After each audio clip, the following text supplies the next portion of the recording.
வேழமலைஞனாகிய எல்லாம் வல்ல ஸ்ரீ கழுகாசுரமூர்த்தி பெருமானுடைய திருவுருளினால் வெளிவந்து கொண்டிருக்கும் இந்த ஞானச்சாரலில் பல அரிய தகவல்களை நாம் பார்த்து வருகிறோம். தெய்வம் மனித வடிவம் என்று ஒரு பழமொழி நம் நாட்டில் இருக்கிறது. தெய்வத்தினுடைய பிரதிநிதியாக மகான்கள், சித்தர்கள், யோகிகள் இவர்களெல்லாம் எல்லா காலங்களிலும் தோன்றி அந்த இறை நிர்வாகத்தையும் அந்த இறைவனுடைய அளப்பிலாத கருணையையும் மனிதர்களில் சிலர் உணர்ந்து கொள்ள வேண்டும் என்று இந்த மண்ணிற்கு அன்றும் இன்றும் வந்து கொண்டிருக்கிறார்கள், வாழ்ந்து கொண்டிருக்கிறார்கள். இறைவனோடு நேரடியாக தொடர்பு வைத்து அருளை பெறுதல் என்பது கடினமான ஒரு செயல். அதற்கு பதிலாக இறைவனுடைய அருளாற்றலை மிகவும் பெற்ற ஞானிகள் அவர்களிடம் வைக்கிற கோரிக்கைகள் அந்த இறைவனால் பரிசீலிக்கப்பட்டு எப்படியோ ஒரு மனிதனுக்கு சற்று காலம் தாழ்ந்தாகினும் ஒரு நிவாரணம் கிடைப்பதை அனைவரும் அறிந்திருப்பார்கள். கலை சிறந்த ஞானிகள், சுயநலமற்று முழுமையான தெளிவு பெற்ற ஒரு மகான்கள் இறை நிர்வாகத்தில் அளவுக்கு அதிகமாக அவர்கள் குறுக்கிட்டு பல வேலைகளை செய்ய முடியாவிட்டாலும், செய்ய விரும்பாவிட்டாலும், இறைவன் சிலருக்கு சில சிறப்பு சலுகைகளை கொடுத்திருக்கிறார். இறைவனையோடு முறையிடும்போது அவர் விதியை காட்டி கூட அதை நிறுத்தி வைக்கலாம். ஆனால் இறைவனை நம்பி இறைவனுடைய சார்பாக இந்த மண்ணிலே வந்த ஞானிகள், உத்தம புருஷர்கள், இவர்களுடைய வாக்கு எப்படியோ நிறைவேறி விடுகிறது. இறைவன் அதற்கு ஒரு தளர்வு, விதிவிலக்கை கொடுத்திருக்கிறார். இதை நான் என்னுடைய அனுபவத்தில் பார்த்திருக்கிறேன். பலருடைய அனுபவங்களை நான் கேட்டிருக்கிறேன். நேரடியாக இறைவனோடு கோரிக்கைகள் வைத்த கோரிக்கைகளெல்லாம் வெகு வெகு நியாயமாக இருந்தால் எந்த வழியிலும் நிறைவேறி விடுகிறது என்ற இரகசியங்களையும் என் வாழ்விலே நான் பலமுறை பார்த்திருக்கிறேன். கோரிக்கை வைத்தது எனக்காக அநேகமாக இருக்காது. குடும்பத்தாருக்காக அல்லது வேண்டியவர்களுக்காக என்ற அடிப்படையில் அதிகமாக இருக்கும். எனக்கு என்று வந்தது வெகு அரிதான சில விஷயங்களை இறைவனிடம் நான் கேட்பது வழக்கம். வழியே இல்லாத சூழ்நிலையில்தான் இறைவனிடம் கேட்பது. என்னை பற்றி ஓரளவு தெரிந்தவர்கள், பலகாலமாக பழகி வருகிறவர்களெல்லாம் சிலர் இருக்கிறார்கள். எனக்கு பல முகங்கள் இருக்கிறது. அதை ஒவ்வொரு முகத்தை அறிந்தவர்கள் என்னை அதுபோலவே அவர்கள் பார்க்கிறார்கள். இதை நான் வேடிக்கையாக குறிப்பிடுவது உண்டு. ஐயா, நான் வணங்குவது இறைவனை, அந்த இறைவன் பல வடிவிலே இருக்கிறார். சிவனாக இருப்பதும் அவர்தான், சிவகுமரனாக இருப்பதும் அவர்தான், அம்பாளாக இருப்பதும் அவர்தான். இறைவனிலே நாராயணனாக இருப்பதும் இறைவன்தான். அதில் பேதமில்லை. ஆனாலும் நான் சிறப்பாக முருகப்பெருமானோடு எல்லா தெய்வங்களையும் சம அளவிலே பாவித்து நான் வழிபடும் இயல்புடையவன் என்ற போதிலும் என்னுடைய அன்னையினுடைய பெயர், இந்த பிறவியில் என்னுடைய அன்னையினுடைய பெயர் ஆறுமுகத்தம்மாள். ஆறுமுகத்துக்கு மகனாக நான் பிறந்தேன். இதில் இன்னொரு விசேஷம் என்ன என்றால், என்னுடைய தந்தையின் பெயர் பாலசுப்பிரமணியன். 2 பேருக்கும் பிறந்தேன். நான் முருகனை ஆறுமுகத்தையே கும்பிடுகிறேன். அந்த ஆறுமுகம் எப்படிப்பட்டவர் என்று அருணகிரிநாதர் கூறுகிறார். ஏறுமையில் ஏறி விளையாடும் முகம் ஒன்று, ஈசருடன் ஞானமொழி பேசுமுகம் ஒன்று, கூறும் அடியார்கள் வினை தீர்த்த முகம் ஒன்று, ஒன்று உருவ வேல்வாங்கி நின்ற முகம் ஒன்று, மாறுபடு சூரரை வதைத்த முகம் ஒன்று, வள்ளியை மணம்புரிய வந்த முகம் ஒன்று, ஆறுமுகம் ஆனபொருள் நீயருளல் வேண்டும், ஆதி அருணாசலம் அமர்ந்த பெருமாளே என்று அருணகிரி பெருமான் அந்த 6 முகங்களும் என்னென்ன செயல்களை செய்கிறது என்று அவர் கூறியிருக்கிறார். ஏறுமையில் ஏறி விளையாடுவது என்பது கதையாக கூறினாலும், இந்த மயில் என்பது வேதம் என்று அருணகிரிநாதரே ஒரு இடத்தில் குறிப்பிடுகிறார். மந்திர வடிவமாக அந்த மயில் இருக்கிறது. ஆன தனி மந்திர ரூபநிலை கொண்டது ஆடும் மயில் என்று அறியேனே, ஆதியொடு அந்தம் ஆகிய நலங்கள் ஆறுமுகம் என்று தெரியேனே என்று அதற்கு ஒரு தத்துவ விளக்கத்தையும் கொடுத்திருக்கிறார். மயில் என்று சொல்லுவது மந்திரங்கள் அனைத்தினுடைய சாராம்சம் மயில். அந்த மந்திரங்கள் மேல் மந்திர நாயகனாகிய முருகப்பெருமான் ஆரோகணிக்கிறார். இப்படி அனைத்துமே மிகப்பெரிய நுட்பமான தத்துவங்களை உள்ளடக்கியது. தத்துவங்களெல்லாம் மறைந்து இன்று கதை மட்டும் வெளியே இருக்கிறது. அந்த கதையும் அந்த முன்னோர்கள் சொன்ன அனைத்து புராண செய்திகள் அவையும் மெல்ல மெல்ல மெல்ல மறைந்து ஏதோ மிக மிக குறைந்த அளவில் இருப்பதாகத்தான் என்னால் உணர முடிகிறது. 18 புராணங்கள் என்றால் 18 புராணங்களை பற்றி படித்தவர்கள் இன்று மிக குறைவு. படித்து ஏன் இவ்வாறு அதிலே பலவிதமான முரண்பாடுகள் இருக்கிறது என்று சிந்தித்தவர்கள் அதைவிட குறைவு. அதை சிந்தித்து அதனுடைய உட்பொருள்களை அறிந்து கூறியவர்கள் அதைவிட குறைவு. இவையெல்லாம் காலத்தினுடைய அமைப்பு என்று சொல்வதைத் தவிர வேறு வழி இல்லை. இதை மனிதர்கள் எவரையும் நாம் நோக முடியாது. காரணம் அனைத்தையும் இறைவனே செய்கிறார் என்கிற போது இந்த செயலுக்கும் இறைவன்தான் பொறுப்பாளியாக இருக்கிறார். காலம் வரும்போது அவையெல்லாம் எத்தனை காலமானாலும் வித்துக்கள் மண்ணிலே கிடந்தால் ஒரு மழைக்காலம் வரும்போது அந்த வித்துக்கள் எல்லாம் முளைத்துவிடும். இந்த ஞான யோக வித்துக்கள் மண்ணிலே இருப்பதில்லை, இவை விண்ணிலே இருக்கிறது. இதனுடைய மூல வேர் மூல வித்துக்களெல்லாம்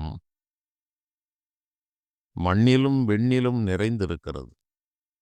விண்ணிறைந்து மண்ணிறைந்து மிக்காய் விளங்கொழியாய் எண்ணிறந்து எல்லை இலாதானே என்று மணிவாசகப் பெருமான் கூறுகிறார். விண்ணிலும் மண்ணிலும் நிறைந்திருக்கின்ற இந்த மூலக்கரு எப்போது வேண்டுமானாலும் வெளிப்படலாம். அப்போது நான் கூறுவது, இந்த முருகப்பெருமான் கருணை கொண்டு அவர் அருள் செய்வதற்கு ஒரு முகத்தை வைத்திருக்கிறார். ஈசரோடு ஞானமொழி பேசும்போது அவருக்கு ஒரு முகம் இருக்கிறது. மாறுபடு சூரரை வதைக்கும்போது அவருக்கு ஒரு முகம் இருக்கிறது. கொன்று உருவ வேல் வாங்கி தாரகாசுரன் மலை வடிவாக வந்தபோது அந்த வேலால் கிரிதுளைத்து அந்த தாரகாசுரன் மலையாக இருந்த தாரகனை ஞானவேலால் துளைத்து அவனை மாற்றம் செய்கிறார் முருகப்பெருமான். இப்படி இந்த வள்ளியை மனம் புரிய வந்த முகம் ஒன்று, இப்படியெல்லாம் இருக்கிறது. ஆகவே என்னை எந்த முகத்தில் நீங்கள் பார்த்திருக்கிறீர்களோ அது உங்களுக்கு தெரியும். எனக்கு பல முகங்களை ஆறுமுகத்திற்கு பிறந்தவன் ஆறுமுகத்தை வணங்குபவன். எனக்கும் ஒரு ஆறுமுகமே இறைவன் வைத்திருக்கிறார்.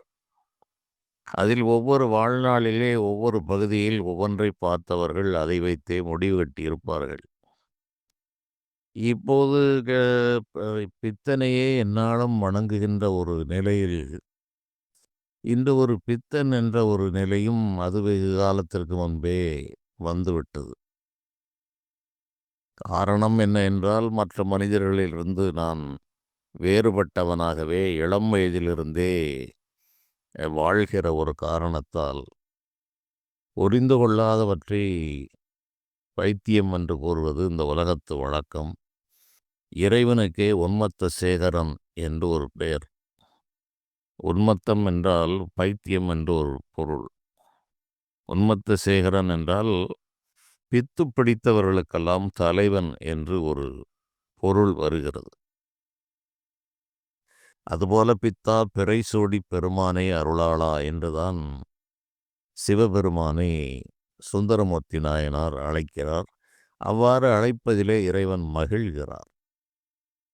காரணம், மனிதர்களை பித்தர்களாக படைத்தவதால் அவர் பித்தரானார். பித்தம் தெளிய மருந்தொன்றிருக்கிறது பேரின்ப மன்றுள்ளே, மற்ற மருந்துகள் சென்றாலும் உள்ளுக்கு வல்லே வல்லே என்று நந்தனாருடைய கீர்த்தனைகள் வருகிறது. இந்த பேரின்பம் மன்றாகிய சிரசுக்கு மேலே ஆடுகிற சிற்றம்பல நடனம் புரிகிற அந்த இறைவன், அவனுடைய அருள் இருந்தால் இந்த பித்தம் உலகியல் மயக்கங்கள் எல்லாம் தெளியும், மற்ற மருந்துகள் எல்லாம் பயன் தராது என்ற அடிப்படையில் இந்த பாடல் இருக்கிறது. இப்படி அநேக விஷயங்கள் தத்துவார்த்தமாகவே போய் அந்த தத்துவங்கள் எல்லாம் மறைந்து கதைகளும் பலகீனப்பட்டு இப்படியெல்லாம் போய்விட்டது. இது ஒரு தனி ஒரு விஷயம். இப்படியெல்லாம் விளக்கி கொண்டு போவது என்பதால் அது எடுத்த கருத்திலிருந்து அவ்வப்பொழுது விலகிச் செல்லுதல் என்பது வந்து விடுகிறது. இது தவிர்க்க முடியாத ஒன்று. காரணம், ஏதோ விஷயத்தை கூறி நேரடியாக அந்த விஷயத்தை மட்டும் கூறிவிட வேண்டும், ஒரு செழிப்பான செய்தி மட்டும் அதை நான் கூறிவிட வேண்டும் என்று நான் செய்ய முயலவில்லை. இறைவன் எனக்கு அப்படி ஒரு அமைப்பை தரவில்லை. பலருடைய ஐயப்பாடுகளை நீக்க வேண்டும். நான் பெற்ற அனுபவங்கள் வாயிலாக நம்முடைய ஞானிகள் சொன்ன சொற்களெல்லாம் எத்தனை உண்மை நிறைந்தது என்பதை விளக்க வேண்டும் என்பது எனக்கு இறைவன் கொடுத்த பணி. இது ஒரு கட்டளை, இது ஒரு வேலை. அதனால் இந்த வேலை சற்று கடினமான வேலையாகத்தான் இருக்கும். இது ஏனையவரைப் போல் இருக்கும் என்று எதிர்பார்க்க முடியாது. காரணம், நான் சொல்லுவது அரிதான ஞானங்கள். இது அத்தனையும் உண்மை நிகழ்வுகள். இதில் கற்பனை கலந்து எதுவுமே சொல்லப்படுவதில்லை. சொல்லப்போனால் விஷயங்களை குறைத்துத்தான் வெளியே கூறுகிறோம். எந்த அளவுக்கு தேவையோ அந்த அளவுக்கு. நடந்த விஷயங்கள் இதை காட்டிலும் அரிது என்று நினைக்கிற விதத்தில் இருக்கலாம். ஆனால் அவற்றை நாம் அளவறிந்து கூற வேண்டிய நிலையில் இருக்கிறது. இப்போது இந்த ஞானிகளெல்லாம் தங்கள் வாழ்விலே பலருக்கு பல உதவிகளை செய்திருக்கிறார்கள். எதிர்காலத்தை கண்டு கூறி வழிநடத்தி இருக்கிறார்கள். இளமை முதல் எனக்கு இந்த யோக ஞான ஈடுபாடுகள் எல்லாம் வந்தது என்பதை நான் பல தொடர்களிலே கூறியிருக்கிறேன். எங்களுடைய குடும்பம் பாரம்பரியமாக ஒரு சிற்றரசிலே முக்கியமான அங்கம் வகித்தவர்கள். ஒரு 600 ஆண்டு கால ஒரு வாழ்வு. அது ஆலயப் பணிகள், ஆன்மீகப் பணிகள் என்று அந்நியர் வருகைக்கு முன்பு வரை அமைதியான நீரோட்டமாக சென்று கொண்டிருந்த அந்த வாழ்வு, அந்நியர் வருகையால் நாடே தலைகீழாக புரண்டு கிடந்த நேரத்தில் தெற்கு பகுதியிலே நெற்கட்டும் செவலை ஆண்ட மன்னர் நெற்கட்டான் செவல் என்று கூறுவார்கள். அந்த ஊருக்கு பெயர் ஆவுடையாள்புரம் என்பதுதான் ஆதிப்பெயர். அந்த ஆவுடையாள் என்பது சங்கரன்கோயில் இருக்கிற கோமதி அம்பாளுடைய பெயர். ஆவுடை நாயகி, ஆவுடையம்மாள், ஆவுடையப்பன் என்றெல்லாம் இந்த பகுதியில் பெயர் அதிகமாக வைத்திருப்பார்கள். அந்த அம்பாள் மேல் உள்ள அளவில்லாத பக்தியினால் அந்த ஊருக்கு ஆவுடையாள்புரம் என்று வைத்திருந்தார்கள். அரசுக்கு மானியமாக அவர் அந்நியர்களுக்கு நெல் கட்ட முடியாது என்று சொன்ன காரணத்தால் நெல் கட்டான் செவல் என்று இருந்தது, மருவி நெல் கட்டும் செவல் என்று வந்திருக்கிறது. அதை ஆண்ட மன்னர் போலித்தேவர் மிகப்பெரிய ஒரு தெய்வ அருள் பெற்றவர் என்பது பலருக்கும் தெரிந்திருக்க வாய்ப்பில்லை. அவர் இளமையிலேயே சகல சாஸ்திரங்களையும் போர்க்கலைகளையும் கற்றவர், சகல சாஸ்திரங்களையும் கற்றவர். தெய்வீக அருள் மிக பரிபூர்ணமாக நிரம்பியவர். அவர் காலத்தில் ஆங்கிலேயர்களை எதிர்த்து அவர் 250 ஆண்டுகளுக்கு முன்பாக அவர் போரிட்டு தனி மனிதனாக பல போர்களை சந்தித்து பலரையும் வென்றிருந்த காலங்களிலே பக்கத்தில் இருந்த அருகில் இருந்த எங்களுடைய மூதாதையர்கள் சார்ந்த வடகரைப்பாளையம் என்ற சொக்கம்பட்டி ஜமீனுடைய சிற்றரசர்கள்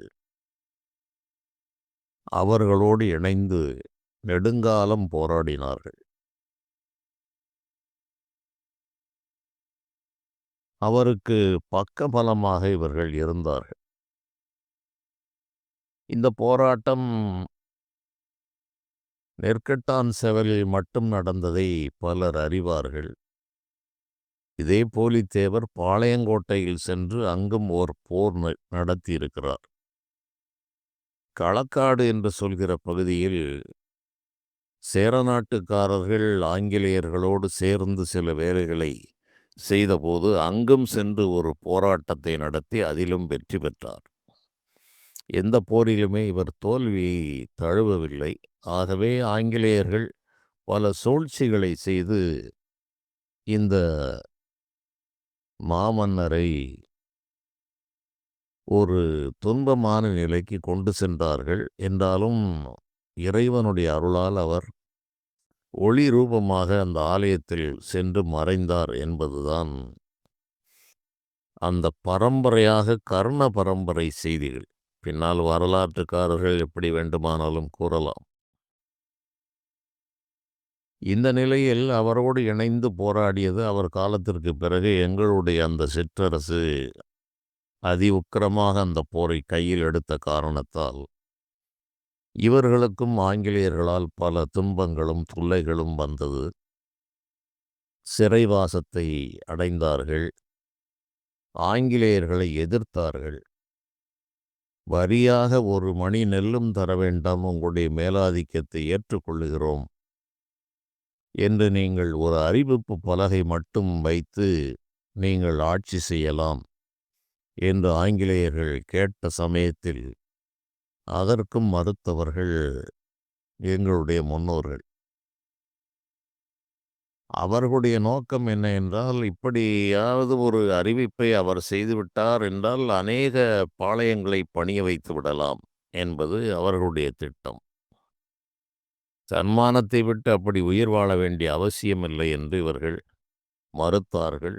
அதனால் பலவிதமான இன்னல்கள் வந்து இறுதியிலே ஆங்கிலேயர்கள் நம் நாட்டு மக்களையே பிளவுபடுத்தி கணக்கில்லாத ஒரு 55 கிராமங்கள், தென்காசி உட்பட பல பகுதிகளும் இவர்களுடைய கட்டுப்பாட்டில் இருந்தது. தென்காசி ஆண்ட பராக்கிரம பாண்டிய ராஜாதான் இந்த பாளையத்தை உருவாக்கினார். செழிப்பான மலை சார்ந்த பகுதி. அந்த ஒரு மிகச்சிறந்த பகுதிகளில் இன்று மிகவும் பிரபலமாக விளங்குகின்ற பல ஊர்களை உள்ளடக்கிய இந்த ஜமீனை 18 மிட்டா மிராசு என்று ஆங்கிலேயர்கள் பின்னால் வரிப்பாகி என்று பிரித்தார்கள். பிரித்து நம் நாட்டுக்காரர்களுக்கே குத்தகைக்கு விட்டார்கள். அந்த குத்தகை பணம் மாலையில் வந்துவிட வேண்டும். இல்லாவிட்டால் அந்த குத்தகை மறுநாள் வேறு நபருக்கு மாற்றப்படும். இப்படியெல்லாம் இது ஒரு பெரிய கதையாக போய்க் கொண்டிருக்கும். இந்த போராட்ட காரணத்தால் எங்களுடைய மூதாதையர்கள் சுமார் 150 வருடங்கள் இந்த போராட்டத்தில் தான் கழித்திருக்கிறார்கள். அவர்கள் தங்கள் சொத்துக்களை வளர்த்துக் கொள்ள வேண்டும் என்று எண்ணவில்லை. இயற்கையிலேயே எங்களுக்கு என்னுடைய தாத்தா போன்ற மூதாதையர்களுக்கு ஒரு 12 கிராமங்களிலே 33% நிலங்கள் மலை, ஊருக்குள் இருக்கிற நஞ்சை, புஞ்சை 3 பாகமாகப் பிரித்து, ஒரு பாகம் எங்களுக்கு, ஒரு பாகம் அரசருக்கு, ஒரு பாகம் மக்களுக்கு. இப்படி 12 ஊரை நிர்வகிக்கின்ற பொறுப்பு எங்களுடைய மூதாதையர்களுக்கு இருந்தது. அங்கு உள்ள நீதி பரிபாலனங்களை அரசரின் சார்பாக இவர்கள் பார்த்து கொண்டிருந்தார்கள். மானியக்காரர்கள் என்ற பெயர் தமிழில் இருந்தது. பின்னால் ஆங்கிலேயர்களுடைய வருகைக்கு பிறகு அது ஜாகிர்தார் என்று மாற்றப்பட்டது. இப்படி வரம்பில்லாத அதிகாரமும் அளவில்லாத செல்வமும் நிரம்பிய நிலையில் போராட்டமே வாழ்க்கை என்று ஆன காரணத்தால் அந்நியர்களுடைய இரும்பு கரத்தை எதிர்த்து பல விதங்களிலும் அவர்கள் உக்கிரமான மனநிலையில் இருந்தபோது என்னுடைய தாத்தா, சித்தப்பா, பெரியப்பா இவர்களெல்லாம் கடுமையான ஒரு மனநிலையில் இருந்தவர்கள். என்னுடைய தந்தை இதில் சற்று மாறுபட்டவர். ஆகவே இவர்களுடைய இந்த போராட்ட வாழ்வு அவருக்கு ஏற்புடையதாக இல்லை என்று இந்த காலத்தில் ரங்கூனுக்கு சென்று விட்டார். ரங்கூன் எல்லாம் இந்தியாவோடு சேர்ந்து இருந்தது. பர்மா, ரங்கூன், சிங்கப்பூர், இலங்கை எல்லாம் இந்தியாவோடு சேர்ந்திருந்த காலம். கப்பலிலே சென்று ஒரு 10 ஆண்டுகள் அங்கே அவர் தங்கிவிட்டார். என்னுடைய தாத்தாவெல்லாம் மிகவும் மூர்க்கமாக போராடி கொண்டிருந்த காலம். அப்படி அங்கே பழனி ஆண்டவர் கோயில் என்று ஒரு நாட்டுக்கோட்டை நகரத்தாருடைய கோயிலிலே இவர் ஒரு நிர்வாகியாக 10 ஆண்டுகள் இந்தியாவிற்கே வராமல் அங்கே இருந்து விட்டார். அவ்வாறு நிர்வாகியாக இருந்து ஒரு மிகச்சிறந்த நிர்வாகத்தை அப்போது அவர் திருமணம் செய்து கொள்ளாத நிலை இருந்து அவர் அங்கே தங்க நகைகள் மிகவும் மலிவாக இருக்கும் என்று கூறுவார். என்னுடைய தந்தையினுடைய கூற்றுப்படி வரிசையாக அந்த கடை வீதியில் அங்காடியிலே விரல் இடுக்குகளிலே முதல் தரமான அந்த பாட்லா என்று கூறக்கூடிய தங்கங்களை பிஸ்கட்டுகள் போல வைத்துக்கொண்டு தோலா ரூ. 8, தோலா ரூ. 8 என்று வரிசையாக விற்பார்கள் என்று கூறுவார். ஒரு தோலா என்பது 10 கிராம், 1 1/4 பவுன். அவர் கூறியது ரூ. 8 என்று கூறினார். அதன் பிறகு எனக்கு விவரம் தெரிய ரூ. 18 ஒரு கிராம், ரூ. 20 வரையில் வெகுகாலம் இருந்தது. இங்கே இந்த தங்க நகை தொழில்களை எல்லாம் இவர் அறிந்து கொண்டு அதனுடைய நுணுக்கங்களை அறிந்து கொண்டு 2ஆம் உலகப் போர் காலத்தில் அவர் இந்தியா வர வேண்டிய ஒரு கட்டாய நிலை வந்து இங்கே வந்து என்ன செய்வது? ஏற்கனவே பல ஆண்டுகளாக இந்த அரச வாழ்க்கைக்கு பழகியவர்களுக்கு வேறு எந்த தொழிலும் தெரியாது. விவசாயம் போன்றவற்றை பார்ப்பது, வேறு எந்த தொழில்களையும் செய்ய முடியாது என்ற நிலையில் அவர் ஒரு மனிதரோடு கூட்டு சேர்ந்து தங்க வைர கடையை துவக்கினார். தொழிலாளிகளை வைத்து இவர் அந்த நுட்பம் தெரிந்த காரணத்தால் அந்த வேலையை செய்தார். இந்த பஞ்சத்துக்கு ஆண்டி, பரம்பரை ஆண்டி என்று சொல்லுவார்கள். பஞ்சத்துக்கு ஆண்டியானவனுக்கு இங்கும் வழி இருக்காது, அங்கும் வழி இருக்காது. இவர்களுக்கு வெளுத்ததெல்லாம் பால் என்று ஒரு நினைக்கின்ற ஒரு மனநிலை. துல்லியமாக அந்த வியாபார நுணுக்கங்களும் தந்திரங்களும் இவர்களுக்கு வரவும் இல்லை. அதனால் அவர் நீண்ட காலம் ஒரு 35 ஆண்டு காலம் நடத்தியும் ஒரு பயனமற்ற ஒரு நிலையில் பலரையும் நம்பி விவசாயம், வியாபாரம் என்று எல்லாவற்றிலும் இவர் ஏமாற்றப்பட்டார். பலரையும் நம்பினார். இதனால் பெரிய பொருளாதார நெருக்கடியில் சிக்கிவிட்டார். இன்று நான் சொல்ல இருப்பது, பல முனிவர்கள், பல ஞானிகள் இருந்தாலும், இன்று பலராலும் அறியப்பட்டிருக்கிற காஞ்சி பெரியவர் என்கின்ற அந்த பரமாச்சாரியார். இவரைப் பற்றி எங்களுடைய வீடுகளிலே அந்த காலங்களிலே வாரப்பத்திரிகைகளை என்னுடைய தாய் மிக விரும்பி அந்த பத்திரிகைகள் எல்லாம் எங்கள் வீட்டிற்கு வரும். அதில் இந்த காஞ்சி பெரியவருடைய படங்கள் பெரும்பாலும் வந்து கொண்டிருக்கும். இவருடைய அருள் உரை என்று சிறிதாக போடுவார்கள். இந்த தீபாவளி மலர் என்று வரும்போது, முதல் பக்க அட்டைப்படத்தில் இவருடைய படமும், இவருடைய ஆசிகளும், இவருடைய அருள் உரைகளும் இருக்கும். இதை நான் இளம் வயதிலிருந்து இந்த வாரப்பத்திரிகையில் இதை பார்ப்பது, படிப்பது எனக்கு ஒரு வழக்கமாக இருந்தது. இது போன்ற ஞான செய்திகளை நான் பார்ப்பது உண்டு. மற்றவற்றை பார்ப்பதில்லை. அப்போது ஒரு இக்கட்டான ஒரு நிலை. ஒரு 5, 6 குழந்தைகள் என்னுடைய தந்தைக்கு வாரிசுகளாக இருந்தது. அதில் 2 பெண்கள். இவருக்கோ பொருளாதார நெருக்கடி, அசையா சொத்துக்கள் எல்லாம் வில்லங்கத்தில் இருக்கிறது, வழக்குகளிலே இருக்கிறது. அங்கங்கே அனைவருடைய ஒரு சிலர் படித்து தேறினார்கள், மற்றவர்கள் அரை கிணறு தாண்டிய நிலையில் நிற்க வேண்டிய நிலை. இதில் நானும் என்னுடைய பங்கிற்கு என்னுடைய பொறுப்புகள் என் தலையில் இறங்கியதால், நான் ஒரு சிறிய கடை ஒன்றை எங்களுக்கு இருந்த இடத்திலே வைத்து நான் நடத்தி கொண்டிருந்தேன். வருடங்கள் 55 வருடங்களுக்கு மேல் ஆகிறது. அப்போது ஒரு சகோதரியினுடைய திருமணம் எப்படி நடக்கப் போகிறது? அன்றாட வாழ்க்கையே போராட்டம் என்கிற நிலை வந்துவிட்டது. இதில் கடன் மற்றவைகளெல்லாம் இருக்கிறது. சொத்துக்கள் எல்லாம் பிரச்சனையில் இருக்கிறது. ஆகவே இந்த திருமணம் நடப்பதற்கு சாத்தியக்கூறுகளே இல்லை. பொது எனக்கு ஏற்கனவே இது போன்ற ஒரு தெய்வீக சிந்தனைகள் அதிகம் என்ற காரணத்தால், என்னுடைய கடையில் இருந்து கொண்டிருந்தபோது இதை எப்படி நாம் தீர்ப்பது என்று எனக்கு ஒரு எண்ணம் வந்தது. காஞ்சி பெரியவரையோ, காஞ்சிபுரத்தை பற்றி நான் அப்போது அறிந்திருக்கவில்லை. அவரை தெரியும். அப்போது என் மனதிலே ஒரு எண்ணம் ஏற்பட்டது. என்னென்னவோ நடக்கிறது. இந்த சுவாமிகள் பலருக்கு பல அருளையும், அனுக்கிரகத்தையும் செய்திருக்கிறார். நம்முடைய குடும்பம், என்னுடைய தாய் மிக ஒரு ஆன்மீக சிந்தனை. என்னுடைய தந்தையும் ரங்கூனுக்கு சென்ற காரணத்தால், அங்கே அவருக்கும் அந்த தெய்வீக சிந்தனைகள், பல நூல்கள் இவற்றையெல்லாம் படித்து, ஒரு பண்பட்ட நிலையில் இருந்தும், நமக்கு இப்படி ஒரு பலரால் ஏமாற்றப்பட்டு போராட்டங்களால், நாட்டிற்காக செய்த போராட்டத்தால் நடுத்தெருவுக்கு வந்து, ஒரு திருமணத்தை நடத்த முடியாத நிலையில் இருக்கிறோம். இதை இந்த காஞ்சி பெரியவருக்கு தகவல் தெரிவித்தால், அவருடைய ஒரு சங்கல்பம், அவருடைய ஒரு அருள் இருந்தால், இந்த திருமணம் நடக்கும் என்று எனக்கு தோன்றியது. எனக்கு வேறு மற்ற விவரங்கள் தெரியாததால், ஒரு பேப்பரை எடுத்து விவரங்களை எல்லாம் எழுதினேன்.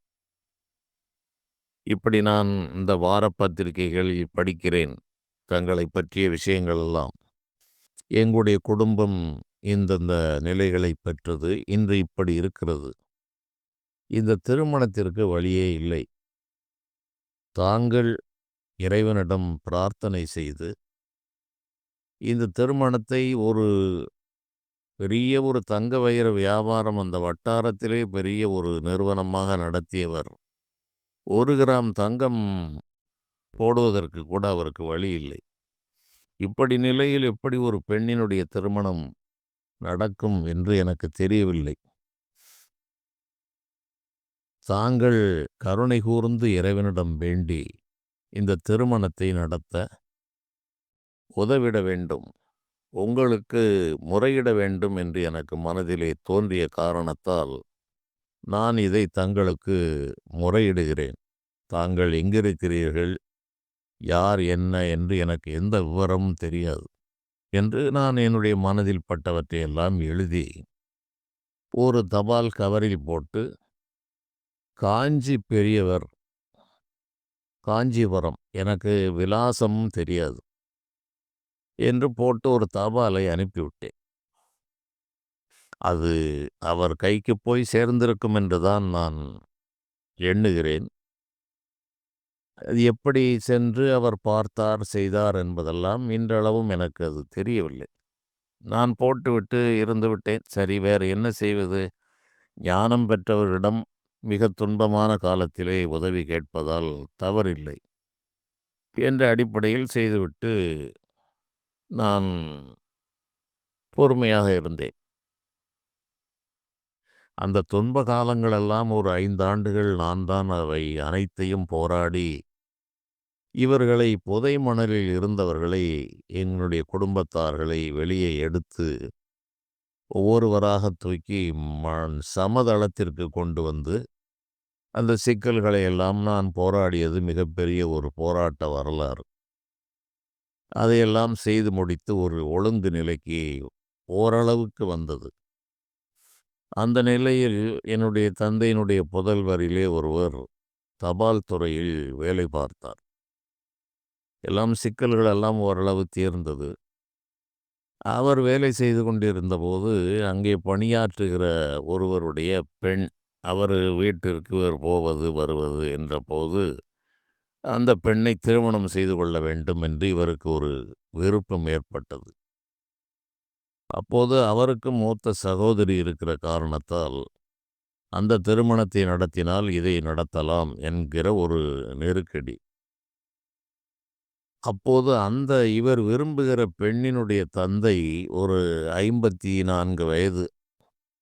அவரும் தபால் துறையிலே வேலை செய்கிறார். அப்போது மத்திய அரசில் ஒரு சட்டம் இருந்தது. 5 ஆண்டுகள் ஓய்வு பெறுவதற்கு முன்பாக விருப்ப ஓய்வில் சென்று விட்டால் அந்த வேலையை மகனுக்கு அல்லது வாரிசுதாரர்களுக்கு கொடுக்கலாம் என்று இருந்தது. ஆகவே அப்போது 58 வயது தான் ஓய்வு வயது. அவர் ஒரு 53 வயதுகள் இருக்கலாம். அவர் இந்த விஆர்எஸ் என்று கொடுத்து, அவருடைய வேலையை அவருடைய மகனுக்கு வாங்கிவிட்டார். இவரோ அவருடைய மகளை திருமணம் செய்ய எண்ணம் கொள்ளுகிறார். அவருக்கு மகன் இருக்கிறார். அவருக்கும் வேலை வந்துவிட்டது. அப்போது என்னுடைய தந்தையின் வாரிசு ஒரு மனதிலே இறைவன் அவருக்கு ஒரு திட்டத்தை கொடுத்தார். சகோதரியை அவருடைய விரும்புகிற அந்த பெண்மணியினுடைய சகோதரனுக்கு மணமுடித்து விடலாம். அவரும் தபால் துறையில் வேலை செய்கிறார். நாமும் தபால் துறையில் வேலை செய்கிறோம். இருவருமே நகையோ நட்டுகளோ எதுவுமே இல்லை. அரசாங்க உத்தியோகம் இருக்கிறது என்பதால் இந்த திருமணத்தை நடத்தலாம் என்று விதி அவர் மனதிலிருந்து தூண்டுகிறது. என் தந்தை வயதுமாகிவிட்டது, செயலிட்டு இருந்தார். நான் ஓரளவு பெரும் போராட்டம் நடத்தி இவர்களை புதைகுழியிலிருந்து மீட்டதே பெரிய ஒரு கதையாக இருந்தது. அப்போதுதான் மூச்சு விடக்கூடிய நிலைக்கு வந்திருக்கிறோம். அப்போது இதை அவர் கூறினார், இப்படி நான் செய்யலாம் என்று நினைக்கிறேன். சரி, செய் என்று நான் அதற்கு சம்மதம் தெரிவித்தேன். அதுபோலவே பெரிய அளவு ஒன்றும் செய்யாமல் இந்த 2 திருமணங்களும் நடந்தது. அவர்கள் குழந்தை குட்டிகளோடு இன்று நல்ல வசதி வாய்ப்பில் அந்த சகோதரன் மறைந்து விட்டார். அவருடைய வாரிசுகளெல்லாம் மிக வசதியாகவே, நன்றாக செழிப்பாகவே இருக்கிறார்கள். சகோதரிக்கும் எந்த விதமான குறையும் இல்லை. பொருளாதாரத்தில் அவரும் சிறப்பாக இருக்கிறார். இதை நான் ஆழ்ந்து சிந்தித்தது உண்டு. காஞ்சி மகா பெரியவருக்கு நான் ஒரு கடிதத்தை எழுதினேன். என்னைப் போல எத்தனை பேர் எழுதியிருப்பார்கள் என்பதெல்லாம் தெரியவில்லை. இது அவருடைய கவனத்திற்கு போயிற்றா இல்லையா என்பதும் தெரியாத நிலையில் 5 ஆண்டுகள் கழித்து இந்த திருமணம் எந்தவிதமான பொருள் செலவும் இல்லாமல் இந்த திருமணம் நடந்தது. இது நிச்சயமாக அவருடைய மனதிலே இந்த கடிதம் எப்படியோ அவருக்கு சென்று சேர்ந்திருக்க வேண்டும். அவர் அதை மனதிலே வாங்கி அவருடைய ஒரு சங்கல்பம் இருந்தது. எப்படியோ இது நடக்க வேண்டும் என்று அவருடைய அருளாசி இருந்த காரணத்தால், இந்த சம்பவம் இப்படியெல்லாம் சுற்றி அது புனைந்து வந்து, அந்த சம்பவம் நிகழ்ந்து விட்டது. பொருள் செலவழிப்பதற்கு பணம் இல்லை என்பதுதான் அங்க முக்கிய நோக்கம். பணமே செலவழிக்காத திருமணம். ஆனாலும் இருவருக்கும் அரசாங்க வேலை. இப்படி ஒரு திருவிளையாடலை அந்த காஞ்சி பெரியவர் மூலமாக இறைவன் நிகழ்த்தினார். அது அவருடைய கருணை. இது பலருக்கும் தெரியாது. குடும்பத்தாரிலே என் தந்தை, தாயாருக்கெல்லாம் தெரியும். அவர்களெல்லாம் காலமாகிவிட்டார்கள். சம்பந்தப்பட்ட நபர்களுக்கு இதுவையெல்லாம் ஒரு பெரிய ஒரு பொருட்டாக அவர்களுக்கு காலங்கள் பின்னால் சரியாக வந்த காரணத்தால், இந்த மனிதன் ஒரு நிலைக்கு வந்துவிட்டால் பழமையை மறந்து விடுவான். அதுபோல ஒரு நிலைக்கு வந்த பிறகு அவர்களுக்கு இவையெல்லாம் அன்றும் பெரிதாக தெரியவில்லை. ஏதோ ஒரு கோமாளி போல் செய்கிறான். இதை நான் என் தந்தையிடமெல்லாம் கூறினேன். சரி, யாரப்பா உதவுகிறார்கள்? இங்கே யாருமே கண்ணிலே படுகிறவர்கள் எல்லாம் உதவவில்லை. நீ கடிதம் எழுதி நமக்கு இதெல்லாம் நடந்து விடுமா என்ற ஒரு அவநம்பிக்கையில் இருந்தார்கள். அவர்களுக்கு இதனுடைய மதிப்பு தெரியவில்லை. நான் ஒவ்வொரு அசைவையும் கூர்ந்து கவனிக்கிறவன். அதனால் இதனுடைய பெருமை எனக்கு இன்றளவும் என் மனதிலே இருக்கிறது. அவர்களுடைய சங்கல்ப மாத்திரத்தால் இந்த திருமணங்கள் செலவில்லாமல் நடந்தது. இல்லாவிட்டால் அதற்கு சாத்தியம் என்பதே இம்மியளவும் இல்லை. பின்னால் அவருடைய வாழ்க்கையும் சிறப்பாகத்தான் இருந்தது. இன்றும் நன்றாகவே தான் இருக்கிறார்கள்.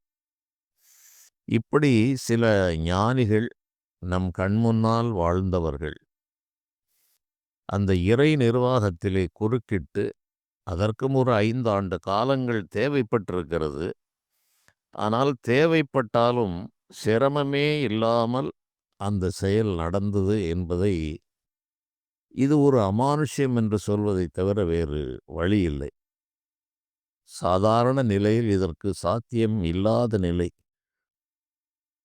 அந்த நிலையில் இது நடந்தது என்றால் இறைவனுடைய அருள் பெற்றவர்கள்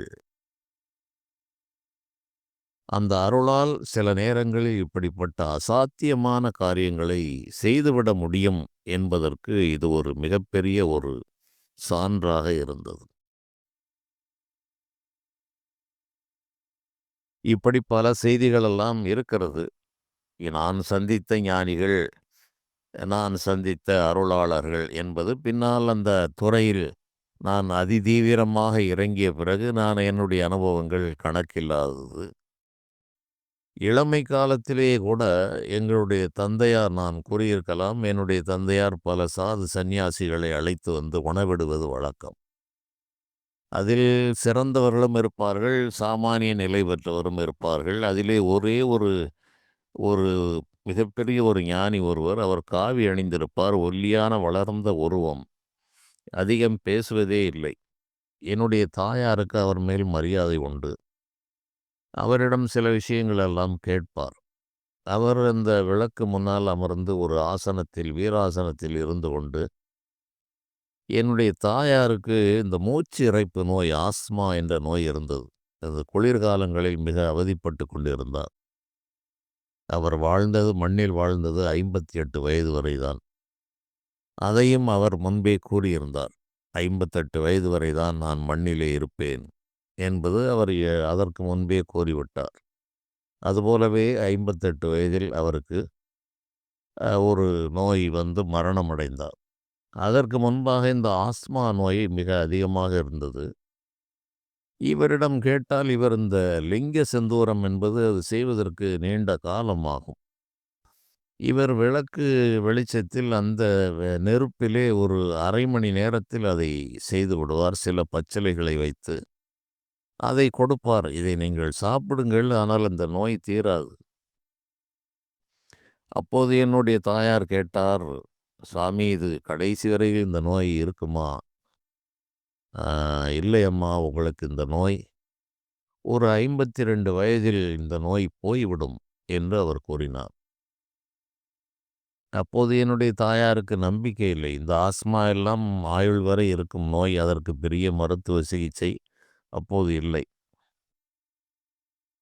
ஆனால் அவர் கூறியபடியே ஒரு நிலையில் அந்த நோய் முற்றிலும் அகன்று விட்டது. அந்த சரியாக அவர் சொன்ன வயதிலே பல கால சூழ்நிலைகள், நெருக்கடிகள் வந்தது. இந்த நோய் மறைந்தே போய்விட்டது.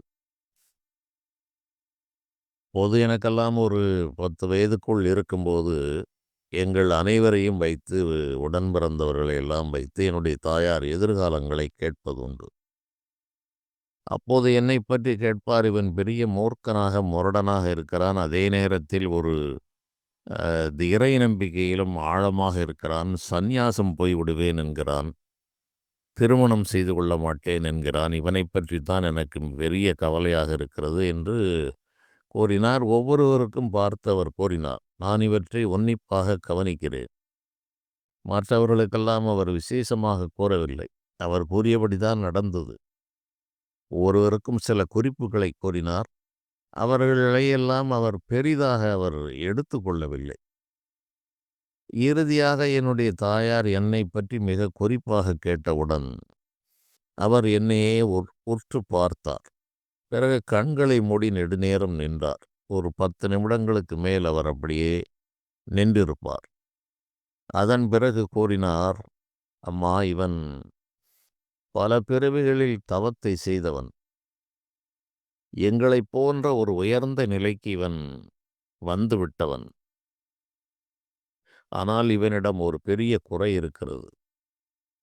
சத்திரியர்களுக்கு சத்திரியர்களுக்கே உரிய சினம், கோபம் என்ற ஒரு குணத்தை இவன் வெல்லவில்லை. பல குணங்களை வென்றான், ஞானத்தை அடைந்தான்.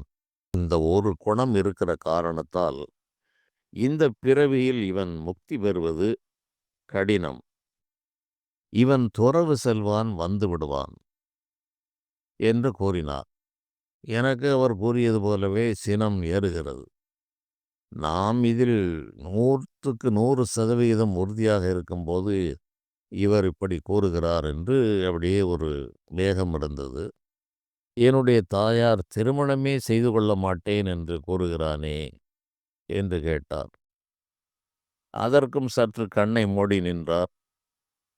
"அல்ல, ஒரு கட்டாய சூழ்நிலையில் திருமணமும் செய்வான்" என்று கூறினார். துறவு செல்வான், ஆனால் வந்து விடுவான். இந்த பிறவியில் துறவு இவனுக்கு நிலைக்காது என்றும் கூறினார்.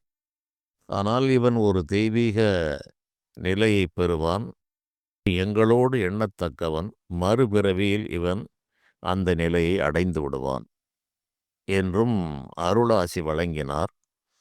என்றாலும் இந்த நாய்வாலை நிமிர்த்த முடியாது என்ற ஒரு இலக்கணப்படி என்னோடு பிறந்த அந்த கோபம் இவர் சென்றவுடன் என் அம்மாவிடம், "இவர் என்ன சொல்வது? நான் சந்நியாசமாகத்தான் செல்லப் போகிறேன். நான் திருமணம் செய்து கொள்வதில்லை. நான் ஞானத்தை தேடி செல்கிறவன். இவர் கூறியதா நடக்கும். இவர் இனி நம் வீட்டுக்கு வரமாட்டார். நான் கூறுகிறேன்" என்று அந்த இளமை துடுக்கிலே நான் செய்த செயல். என்னை கோபக்காரன் என்று கூறுகிறார் என்று நான் கூறினேன். இது தற்செயலாக நடந்ததா என்று தெரியவில்லை. இவர் இனி வரமாட்டார் என்று கூறியதன்படி அதன் பிறகு அந்த அந்த ஞானி எங்கள் வீட்டிற்கு வரவே இல்லை. ஆனால் அவர் கூறிய அனைத்தும் நடந்தது. என்னுடைய தாய், தந்தை இருவரும் கேட்டார்கள், "எங்களுடைய மரணம் எங்கு நடக்கும்?" என்று கேட்டார்கள். அப்போது குடும்பம் ஒரு அமைதியான நிலையில் இருந்தது. "நீங்கள் பல இடத்திற்கும் சுற்றி அலைந்து வருவீர்கள். உங்கள் இருவருடைய மரணமும் இதே வீட்டில்தான் நடக்கும்" என்று கூறினார். அதுபோலவே குடும்பம் சூறாவளியில் அகப்பட்டு பல ஊர்களுக்கும் சென்று மீண்டு வந்து மரணத் தருவாயில் அவர்கள் இருவரும் அதே வீட்டில் வந்துதான் மரணமடைந்தார்கள். இப்படி தீர்க்கதரிசிகள் இந்த நாட்டில் இருக்கிறார்கள். கண்ணுக்கு தெரிந்தும் தெரியாமலும் அன்றும் இன்றும் இருந்து கொண்டே இருக்கிறார்கள். இவர்களெல்லாம் இறைவனுடைய பிரதிநிதிகள். மேலும் இதுபோன்ற அனுபவங்களை பார்க்கலாம். நன்றி.